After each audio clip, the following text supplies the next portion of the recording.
Sante aveva 15 anni quando si unì alla Resistenza. Era ricognitore staffetta per il servizio informazioni militari.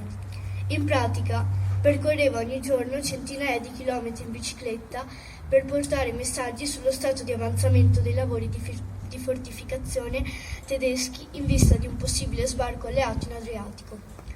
Pedalava lungo gli argini dei fiumi veneti in qualsiasi condizione atmosferica, nascondendo i messaggi nel tubo della sua bici, che lui chiamava il suo cavallo di metallo. Dormiva spesso al freddo, nei granai, restando giorni senza mangiare, con la tosse e con la febbre, ma soprattutto con il rischio di essere catturato e fucilato dal nemico in ogni momento. Nel 1943 aveva solo 15 anni e aveva studiato all'istituto commerciale. Avrebbe potuto trovare un buon lavoro, ben pagato, non essendo vincolato, data l'età, all'obbligo di leva. Ma dopo l'8 settembre non ebbe dubbi e scelse spontaneamente, come cosa naturale, la strada più dura, quella della Resistenza. Sante era il mio bisnonno.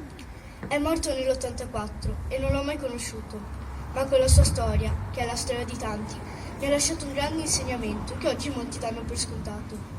I tanti diritti che oggi l'Italia ci garantisce sono stati raggiunti solo grazie a chi, come Sante, ha fatto scelte e sacrifici per la libertà di tutti.